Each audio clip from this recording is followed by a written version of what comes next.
production throughout your whole team, you won't lose. That's just as simple as that. All right, and then tonight's game, Detroit. Yep. They'll be playing. I'm tired of seeing the Pistons already. Third time, yeah. But this is the thing. It's hard to beat a team 3 times. Of course. It really is. Yep. And especially when the third game is you're playing it away, they're going to beat Indianapolis. They're going to be right there in Baker's life. Yep. I just feel like as far as width, because if you look back at the old games and how it was, man, I just think that, I don't know, they weren't in it. You got to have the energy. No. And which was making me mad because, man, that's the Pistons. Like, yeah, they're a good team, but I think the Pacers are better than Detroit. I feel like they're kind of equal. Yeah. I mean, at least if you look statistically, right, they're equal, especially with the injuries. Yep. With the injuries of the Pacers. They both, first off, the Pacers are averaging a point per game. Yeah. So that's one thing. And then field goal percentage-wise, that's where they lose at. They're down by a percentage. And that's the thing. Like, I'm not saying anything numbers-wise that is separating each other far. Yeah. They're close. That's why I think they're kind of the same really, yeah. That's why I think they're kind of the same team. They got to contain Drummond somehow, man. He torched us the first 2 games. Yeah, and I put that in the notes, man. They have to be patient and get those boards over Drummond. Yep. And then I think Sabonis, he will, but I'm wondering if Turner's going to be back for tomorrow. I don't know. Sabonis, he'll be the center of attention. Of course. For the Pistons. And this is where teamwork and spreading the ball comes into play. Because if they're all focused on Sabonis and Sabonis is giving everybody their assist and they're scoring, they're executing, they're fine. And you can let them be focused on Sabonis, and that gives our 30-point guy T.J. Warren some love. Then you got Brogdon, Jeremy Lamb. Like, let them sit on Sabonis because then we're gonna torture him with everybody else. So I hope that's the thing. All right. And now, as far as Colts, it's time for the Colts corner, man. We got an easy one coming up. Yeah, I don't and want that's to jinx good it, because we just took a loss, man. Man, to the Steelers. Colts need to win more because they need. If you ask me who needs to win more, I'm gonna tell you the Colts because they're playing for the conference still. We're not first in the division anymore. Yeah, so they're fighting for it. Yep. You can't sleep on any team. Nah. That's another thing because this is not Pop Warner. This is the NFL, and I've seen so many upsets in the NFL. It's just like college football; anything can happen. And Miami's coming off a win now. Miami got a win last week, so they're going to be kind of hot. And then with all the injuries going on, I think it is time for running back Marlon Mack and the offensive line to show that they can carry a team because we know I don't think Brissett's 100% coming in, so he's questionable. I think. It's not decided yet. And you got Hoyer, who I feel like can take advantage because there's a lot of things, man. Hoyer can make an impact if the running game is good. That's why I'm saying the running backs and the offensive line have to put the team on their back because once you're running the ball good, you have no choice but to respect it. Yep, and then it takes away from a little bit of the pass. It takes a little bit of the pass away, and that's sometimes all an NFL quarterback at least needs is that little bit of leeway. So I think that, like I said, offensively, that's what they have to do. They have to solidify that run game. It's going to be a lot better because Ryan Kelly, one of our offensive line guys, he's expected to play this week finally. He sat out last game. So having our full core offensive line there against Miami's defensive line, I think we'll be fine. Marlon Mack should feast. Now, but the Colts have been playing down to their competition. So we should go. It's a home game as well. We should stomp Miami. But you already know how this is probably going to go.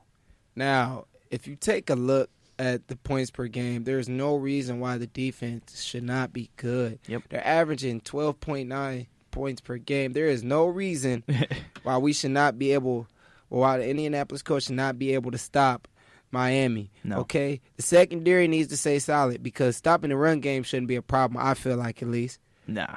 So I feel like the secondary they're going to pass more than anything, I feel like.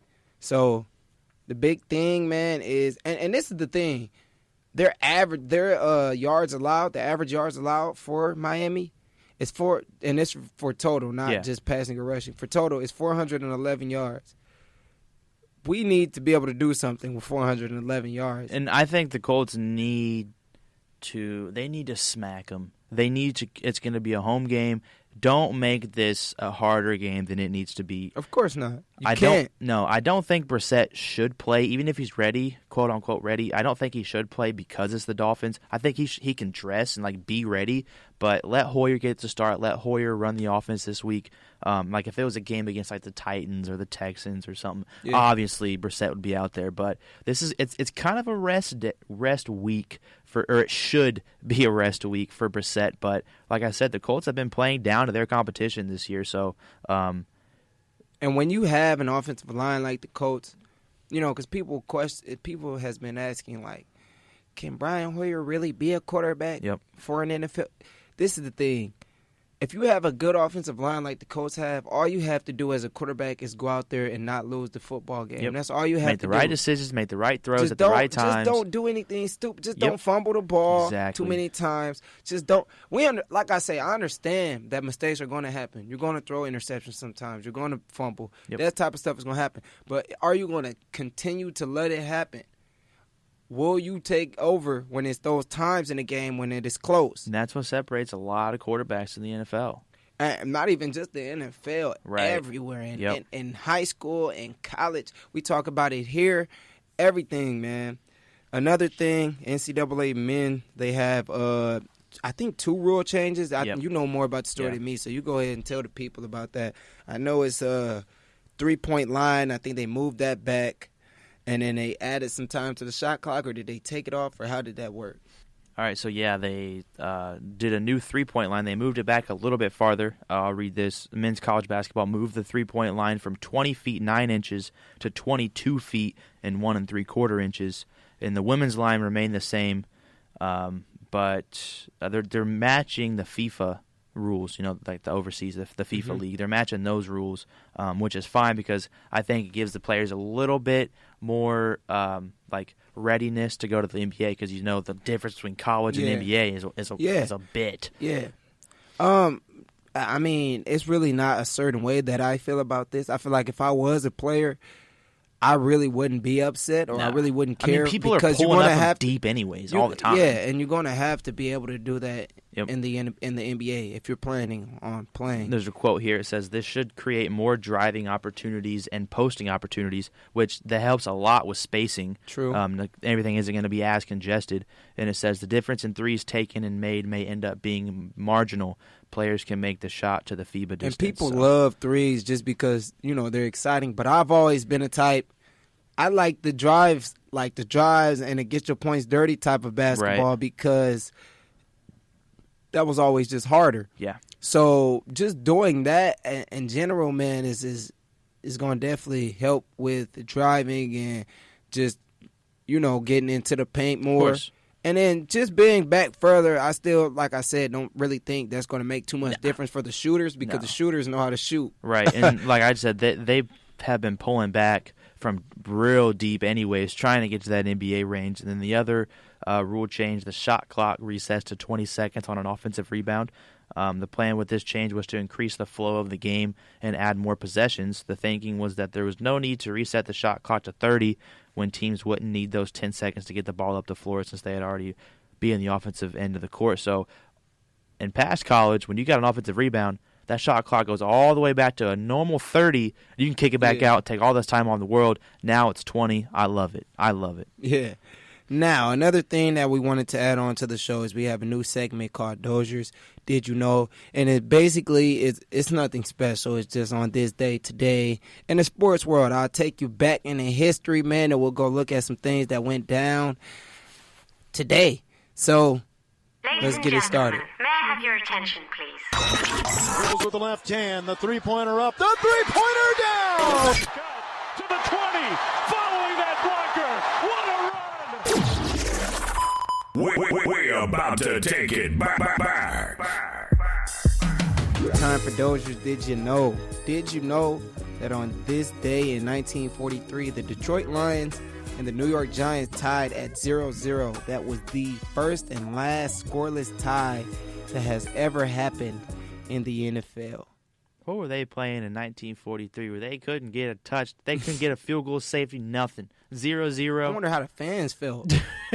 Right? They spent their money and they're like, it's 0-0. Hey, I'm just saying I had to work a soccer game this year, and it went 0-0 OT, and I'll tell you I was not happy. So in 1943, when I probably couldn't afford to go to a football game, and I went to go see my favorite Giants or my favorite Lions team, Yeah.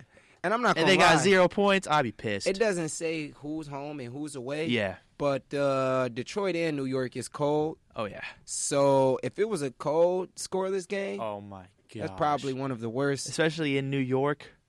No chance. Both. Detroit is cold. Yeah. Man. I mean, but Detroit usually has like indoor. Like I know the Ford Field is indoors. I don't know if it was in 1943, but New York. I'm probably going to guess not. But I know the Giants, man. They always done had that Yep. dome open. The Meadowlands, yep. It's probably been cold, but that's all I got today for Chop It Up podcast. You got anything specific, man? We tried to think today. If you guys have any questions, tweet at us. We'll answer them. We'll do like a question and answer segment. And you can email us, man, at Yep. chopitupthepodcast@gmail.com. Something Yep. not even too complicated. Exactly. Chop It Up the Podcast. Those exact words, all lowercases, no spaces. At gmail.com. If you guys have any questions, anything you want to add, we'll discuss it. We'll involve you guys. And if you say anything that I feel like you need to be kicked out for, I'm just going to email you back and say, get them out. exactly.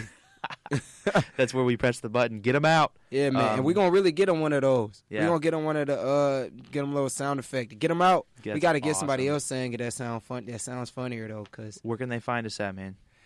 everywhere, man. Listen, you can find us. I've been getting emails. Our podcast has been accepted on all platforms except for, I think the only thing we're waiting for is Apple Podcasts. So Apple Podcasts, stop playing. I know you're listening. Come on. Stop playing. Bring I know us you're in. listening because I sent it in, so I know you're listening. Bring us in. Come on. We're everywhere else. Listen, man, stop it. But everywhere else, man, check us out on Spotify. Free. Check us out on Spreaker. Free. Check us out. Spotify's free. Or I was saying in general, you can find us. You can listen to us for free. I promise. All right, yeah. Spreaker, Spotify, YouTube. Anchor, YouTube, Podbean. Let me see, man. The last one you said, I didn't even know those were real like places. But hey, the more things, the more platforms the we're more, on. hey, Yep. everything. I know we're on Google Podcasts. I didn't Yep. know that existed. It's a lot of different ones.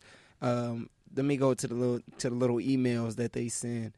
Yeah, we got Castbox, whatever that is, man. Go check us out on there.